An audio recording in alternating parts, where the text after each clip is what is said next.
Hello everyone, my name is Rahul Patil and the research report topic for my group is Web Service, REST API and security. First of all, what is a REST API? A REST API is or an API or application programming interface is a set of rules that define how applications or devices can connect to and communicate with each other. A REST API is an API that conforms to the design principles of the REST or representational state transfer architectural style. For this reason, REST APIs are sometimes referred to as RESTful APIs.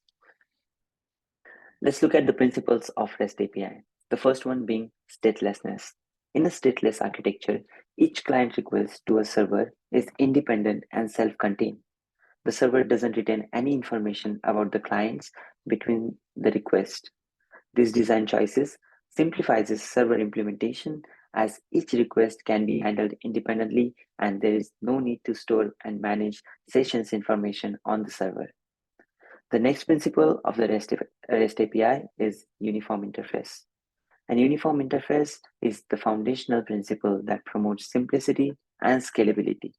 It consists of several constraints like resource identification through URIs, resource manipulation through representations, or and standard HTTP methods like get, post, patch, or delete. The next principle is resource-based. In a RESTful system, everything is treated as a resource. A resource is a conceptual mapping to a set of entities, and each resource is uniquely identified by an URI. For example, a user, a product, or any other domain-specific concept can be represented as a resource. The next principle of REST API is representation. Resources can have multiple representations, and clients interact with resources through these representations. Representations can be in various formats, such as JSON or XML.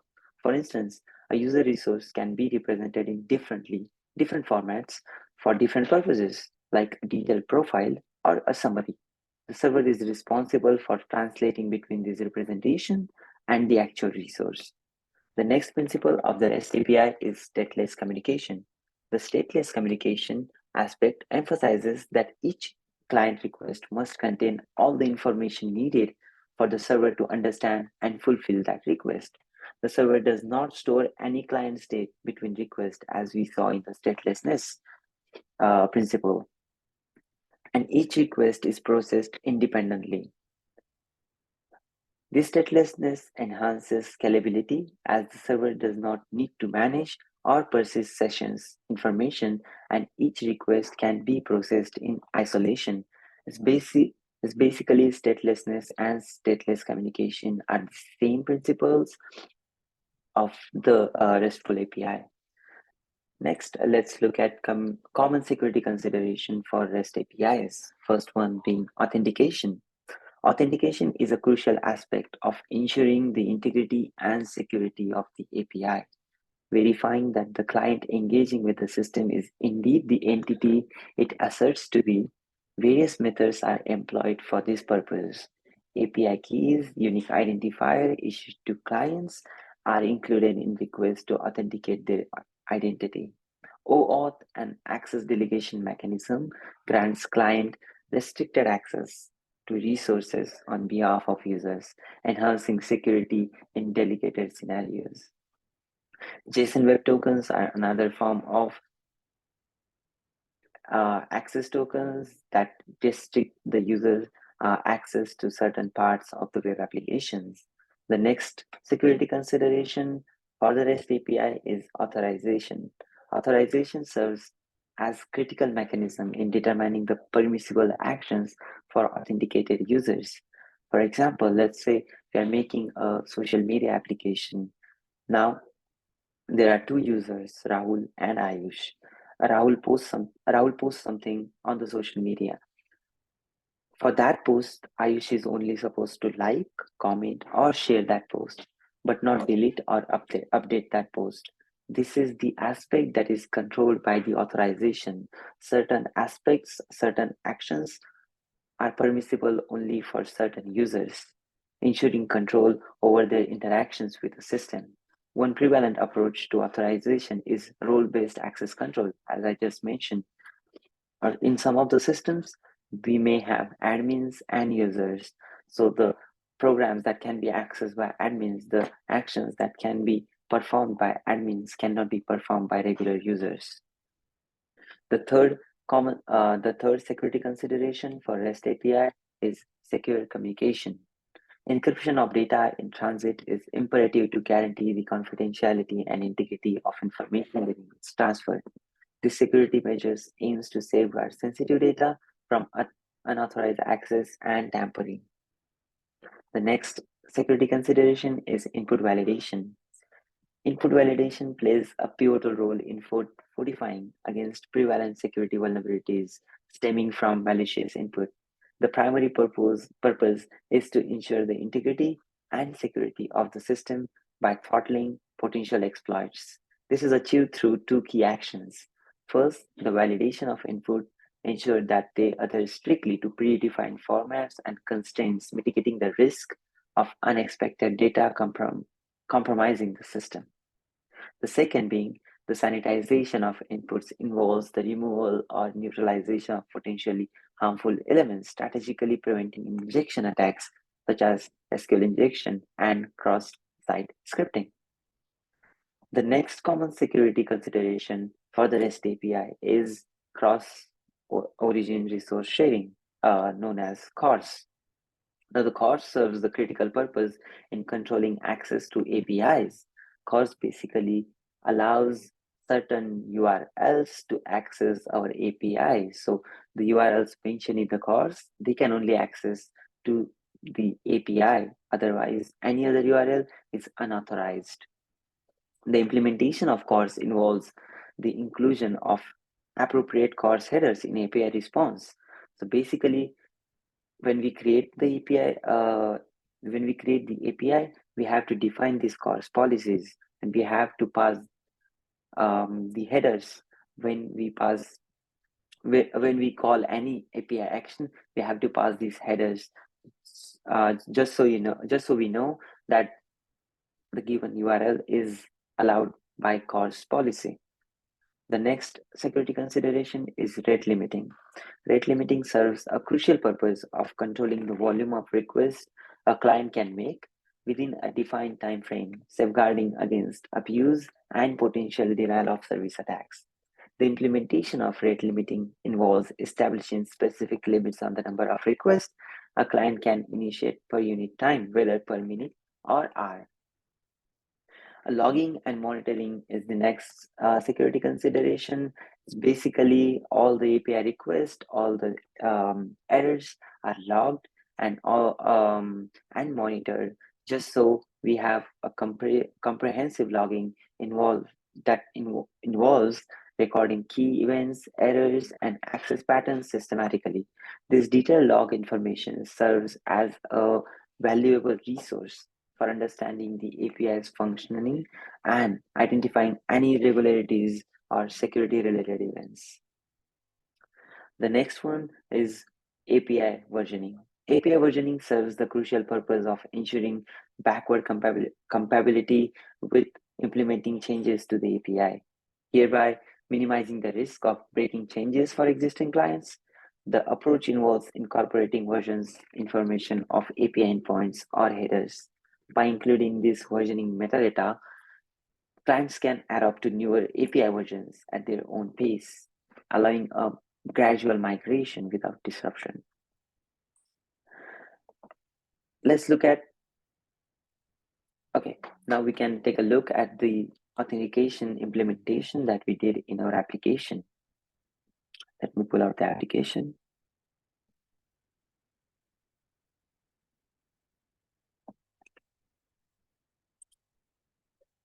Okay, so this is basically the code base of our application.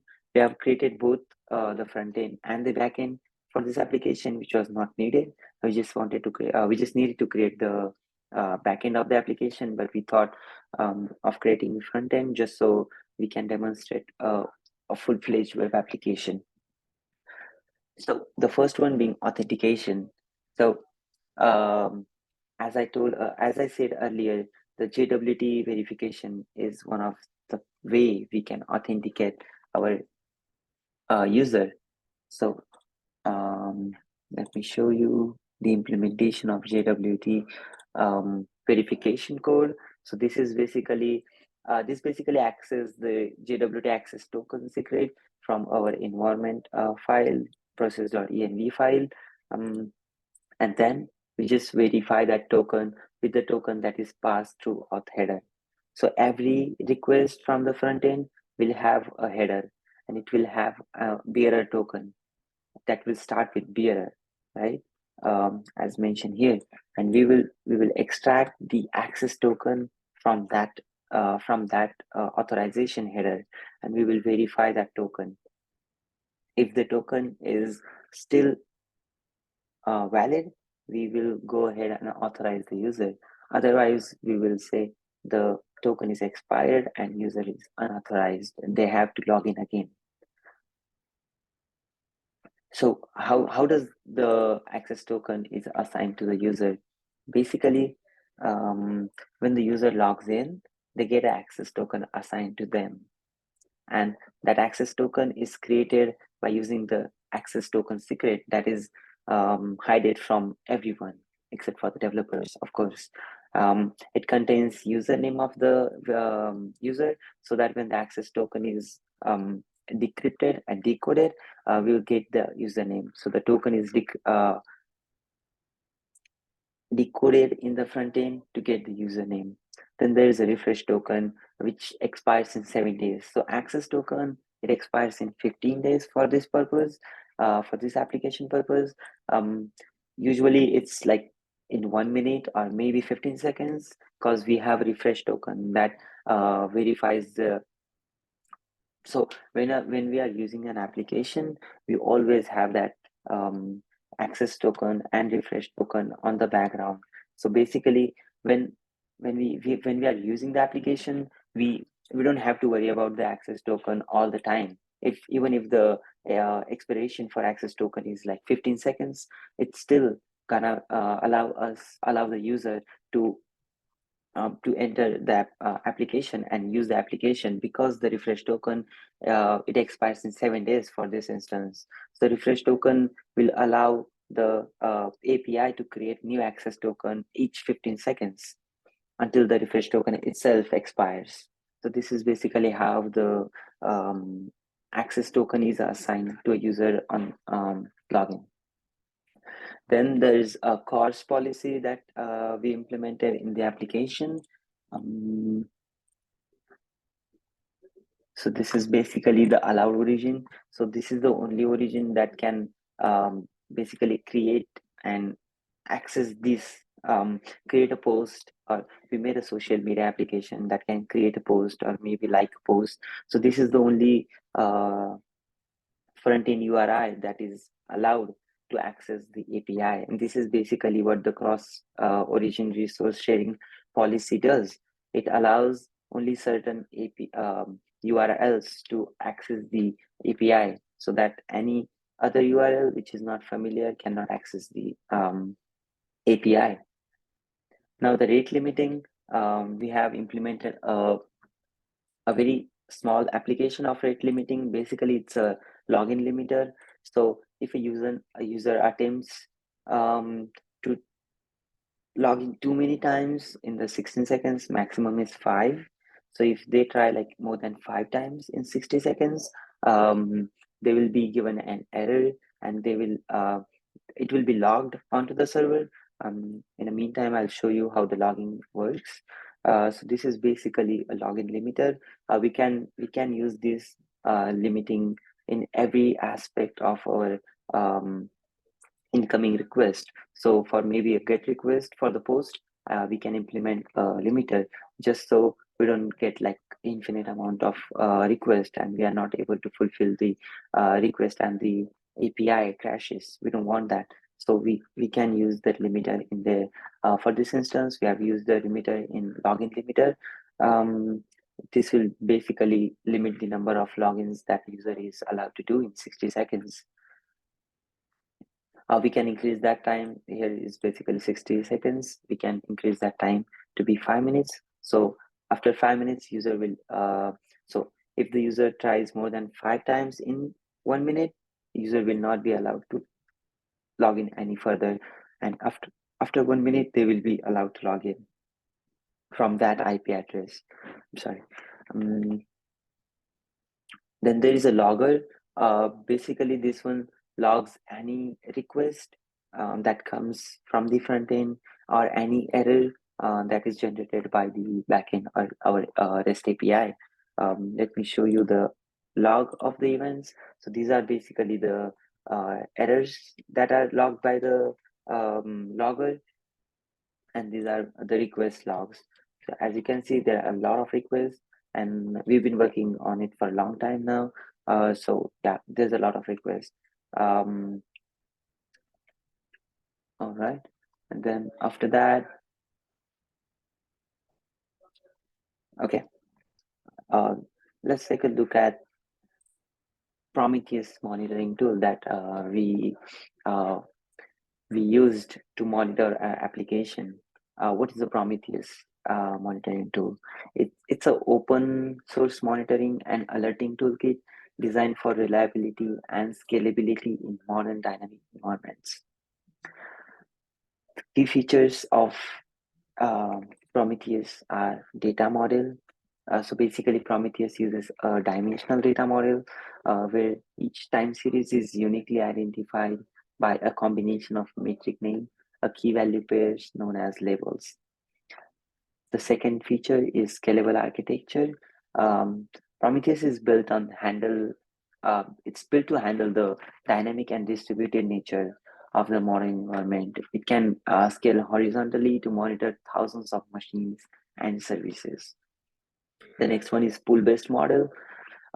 Basically, it follows a pool-based model where Prometheus scrapes metrics from configured targets at a regular interval. As you will see further in this video, we have a target that is our local host 8000 with REST API is running, and Prometheus is able to scrape metrics from that target in a regular interval. This approach is well suited for like cloud native and containerized environments. The next feature is alerting and notification, and the next one is service discovery. Let's take a look at how we install Prometheus and how we configure the Prometheus to work on the Node.js application.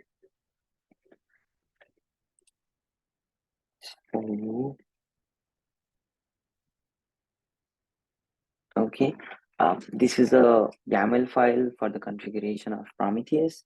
As you can see here, we set a target to be localhost 8000, just so it can scrape the metrics from the REST API from the localhost 8000. So any request that goes to localhost 8000 goes through Prometheus, so that Prometheus can monitor that request and gives us insights.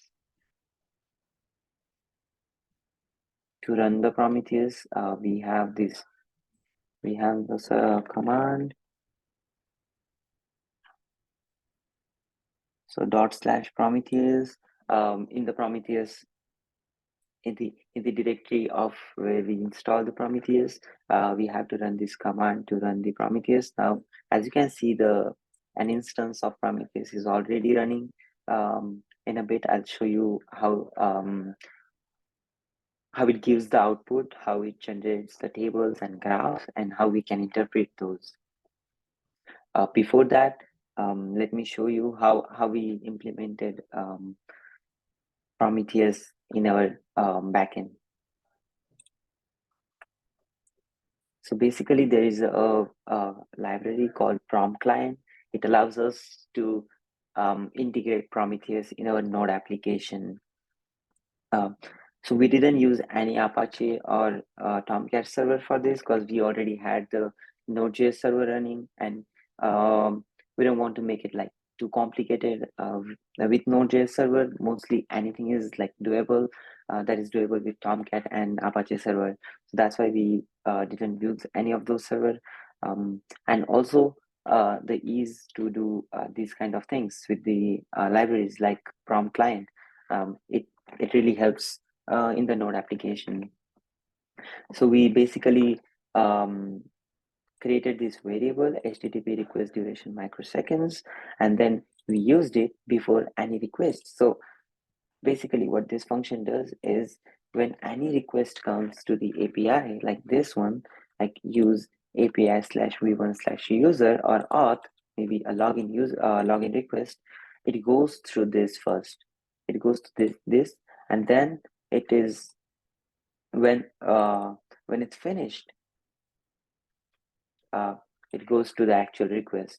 So if the front end asks for API slash v1 slash auth, it will go to app.use this code, and then once this part of the code is done working, it will go to the actual API slash v1 slash auth and auth routes. And we can get all the metrics. So basically, the Prometheus scrapes all the metrics from this URL. So slash metrics, this gives all the URL, all the data, all the monitored data to the Prometheus UI. Let me show you how the Prometheus UI looks.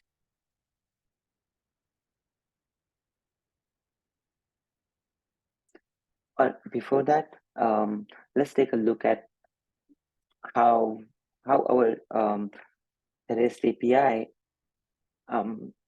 authorizes our users. So first of all, I'm gonna try authenticating and users. So auth slash login is my API endpoint. I'm gonna send this login information, Rahul Patil Rahul at the rate 8020, and this would be a post request. So after sending that, it gives me an access token. As I said earlier, it gives us access token. Now this access token will be sent through headers, authorization headers. So I'm gonna copy this, I'm gonna paste the access token, and now I'm gonna access, let's say, the post URL. And this would be a get URL. And as you can see, we have all these data points. It's because we passed the URL. If I just delete this URL from the authorization, if I delete this token, access token from the authorization, and again send the request, I'll immediately get a message saying unauthorized. So this is how the REST API allows only certified users, as per se, only authorized users to access data. So that being said, let's look at the Prometheus monitoring tool.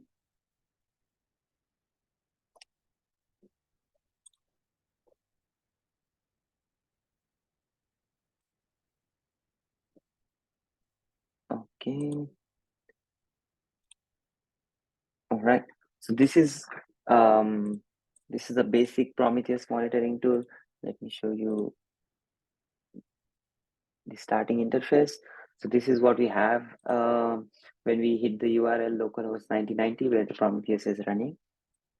If I go to targets, see it's basically monitoring two of our URLs. First one being its own 9090 metrics slash metrics, and the second one being our REST API localhost 8000 slash metrics. Now let's go to the graphs, and we will give an expression what graph to generate. And let's say I say HTTP request duration seconds bucket. Now, as you can see, we get a list, a table. It contains a lot of information, and in a second, I'll explain what all of this means. And then we can get a graph also. So if I just make it like 6 hours, 12 hours, 1 day, we've been doing it for a long time. So we'll get like this. So we'll get a graph showing all the requests. And so basically what this table is representing, it's like the metric name HTTP request duration seconds bucket. It signifies its association with the duration of HTTP request. So each row in this metric is like accompanied by labels such as LE. As we can see, it goes to less than or equal to. We know the job is REST API because we mentioned we have given this name to the job. The code is a status code. 200 is like success. Then the method, we have a method and we have a root. So what LE or less than, it denotes the upper bound of the duration bucket. The bucket values represent the count of requests falling within the specific time range. So 18 is the bucket value. It represents the count of requests falling within the specific time range. Especially, it provides a detailed breakdown of how many requests exhibit during varying duration, offering insights into the distribution of HTTP request duration across the observed systems or observed services. Let's take a look at graph. Okay, upon closely inspecting this histogram in basically the histogram in Prometheus server serves as a visual representation of the distribution of request duration over time. The x-axis of the graph is divided into duration blocks, where each bucket signifies a specific range of request durations. On the y-axis, the graph displays the count of requests falling into each respective duration bucket. This visualization effectively illustrates the distribution pattern of the request duration with shorter bars indicating a low number of requests and a taller bar representing a large count. So basically, as time goes, the number of requests increase. The way we can interpret this expression and the table and the graph is the table provides a precise count of requests within each duration bucket. The histogram graph offers a visual representation, making it easier to identify trends, anomalies, or patterns in request duration. Both the table and the graph together offer comprehensive insights into the distribution of HTTP request duration, aiding in performance analysis and optimization. Let's try another one of the expression, which would be underscore count. Let's execute this and let's look at the table. We can refresh the thing and okay. So what does this table mean? The table output for this HTTP request duration seconds count expression reveals essential details about the count of HTTP requests across various duration buckets. So the metric name HTTP request duration seconds count signifies its association with the count of HTTP requests. So basically, slash metrics, there were 1420 requests. Refresh, there were just 4 requests. Because as I told you, as I'm refreshing the application, the refresh request goes. The slash request is basically the homepage request for my application. So if I show you the application and if I just log in quickly, so this is basically the first homepage. It is denoted by the slash, just the slash and nothing in the front. Then there is the API slash v1 slash auth slash login. This is basically what I just did. And these are the number of times these requests are hit. As you can see, this was before 2. And after logging again, it became 3. So this is basically keeping the count of number of HTTP requests or each type of request. Okay, and let's take a look at graph of this. It's again the same thing that's happening here. This graphical representation It's basically provides a visual depiction of the count of HTTP requests over time. So as we began to monitor and use the application more and more, the number of requests increase, and the green one being the metrics, it's the highest because the Prometheus has been running for a long time, and it sends these requests like frequently, really frequently. So that's why metrics, it goes like most of this executes most of the time because of the Prometheus. So this is basically the implementation of REST API, security measures that should be taken while creating a REST API application, and then Prometheus monitoring tool to monitor uh, the web application. If I just quickly show you around the web application, it's a very basic, simple web application. We can create the post, we can delete the post. As you can see, I can like or comment on a post. So it's a very basic application that implements basic functionalities of the REST APIs. Um, and let's go ahead and log out. And that is it. Thank you.